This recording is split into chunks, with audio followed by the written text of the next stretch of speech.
love, life, and lessons from the past. Only at Dear Mags FM with DJ Chin. An abusive relationship should be easy to identify, though often one of the most difficult to end. The only thing worse than being in an abusive relationship is not realizing that you are in one. Dear Mags FM, we really wouldn't know kung kailan, kung saan, at kung kanino titibok ang puso natin. Basta dumarating na lang ang araw na nararamdaman na lang natin ang kakaibang tibok nito. Yun yung beat of love. By the way, tago niyo na lang ako sa pangalang Crema. Maaring creamier ang story ko kesa sa inyo. Or maaaring pareho tayo ng pinagdadaanan. Masasabi nga ba natin na kapag mahal mo ang isang tao, kahit ano pa man ang itsura niya, ay kaya natin siyang mahalin? Mapangit man, pandak man o panguman, maitim man.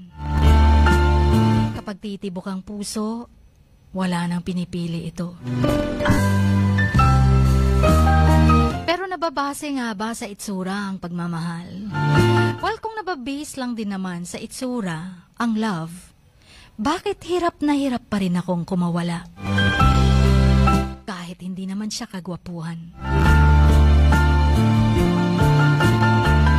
Siguro dahil sabi nila, love is unpredictable.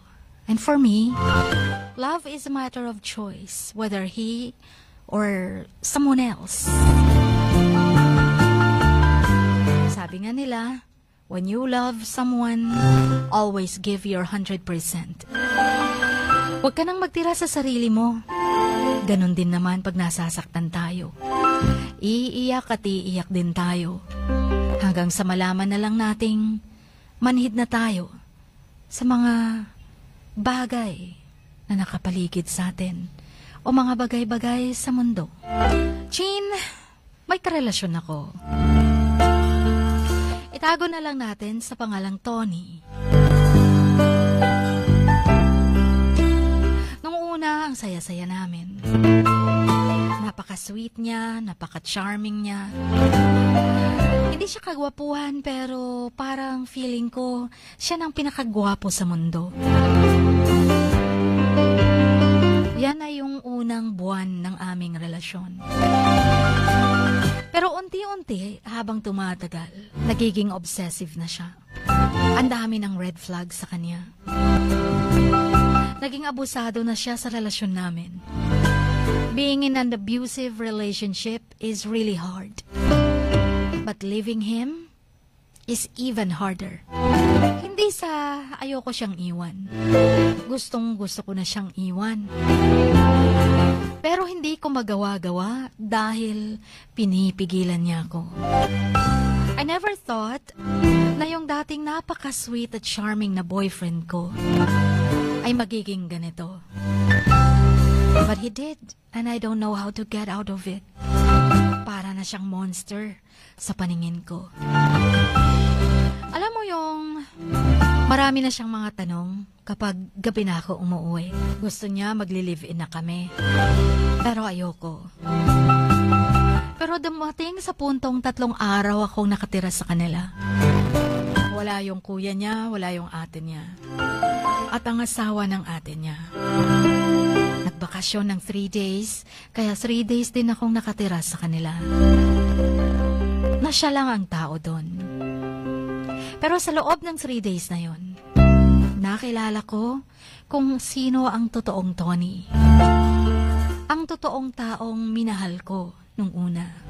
Lagi na siyang nagtatanong kung bakit ganun ang outfit ko, kung bakit ako nakapag-makeup, dahil ba may katagpo ba akong lalaki. Siya yung nagde-decide kung kailangan kong lumabas o hindi.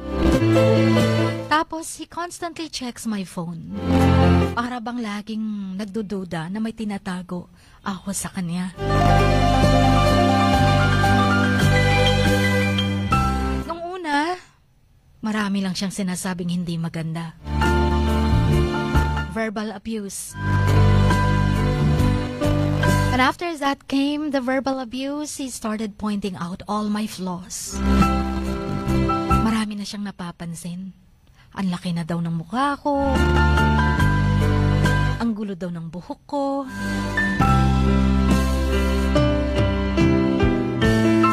And then sometimes, kapag hindi ko ginagawa, ang inuutos niya, sinisigawan niya ako. At kahit ang remote control lang hindi maiabot agad sa kanya, sinisipa niya ako. Nangyari ang lahat ng yan sa loob ng 3 days.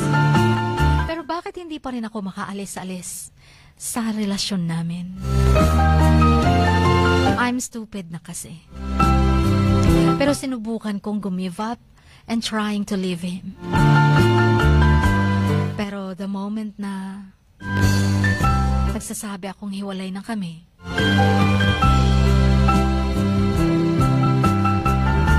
nagbabanta siyang magpapakamatay daw siya. Nung dumating na ang ate at kuya niya, yun na yung point na nakaalis ako ng bahay nila. Pero kinabukasan nun, kinontak niya agad ako dahil nag-book daw siya sa motel. And that sex is the worst part. Parang wala akong nararamdaman sa kanya. I go completely numb. Siya lang yatang naging masaya. Parang pakikipagsiping sa kanya ay isang hell.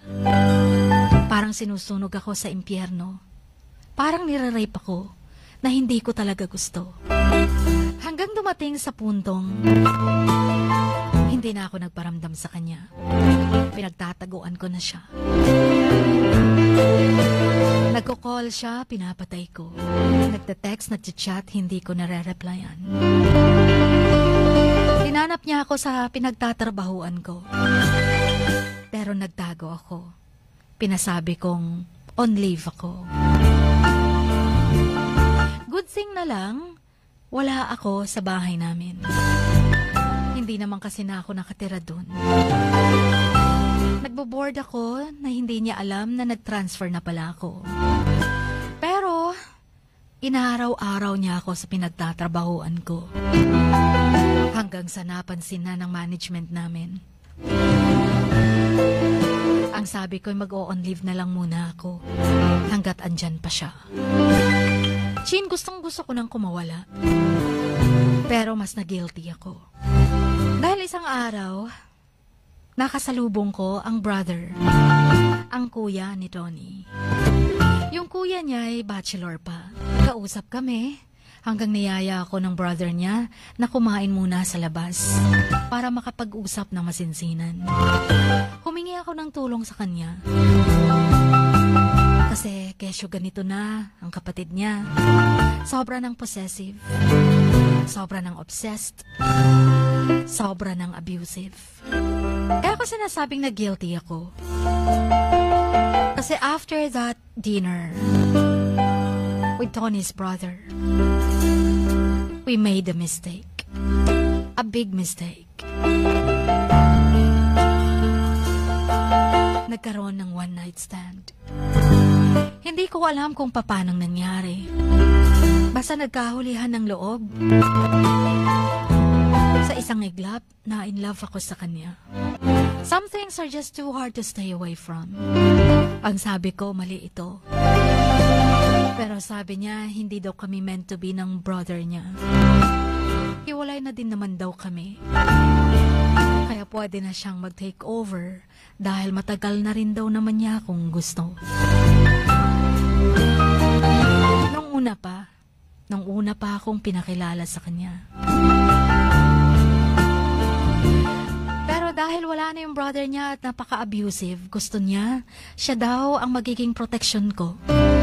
Siya ang magiging knight in shining armor ko. Pero ang magiging kalaban niya ay ang mismong brother niya.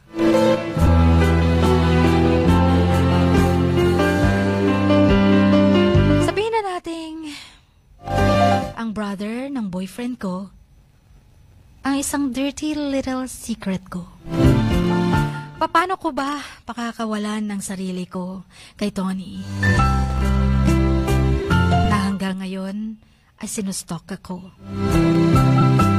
O tuluyan ko na bang gawing proteksyon ang brother ni Tony mula din sa kanya? At dahil in love na rin ako sa kanya, kailangan ko ba itong pagpapatuloy ang pakikipagrelasyon sa kanya? Gayong magkapatid sila.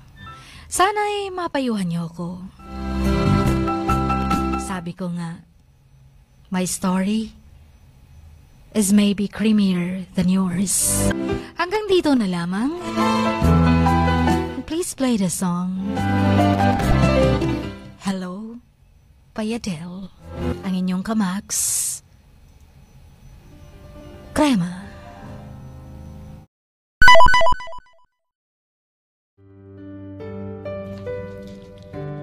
Sa bawat pagluha mo, may nakatagong kwento. Sa bawat ngiti mo, may gustong sabihin ang puso mo.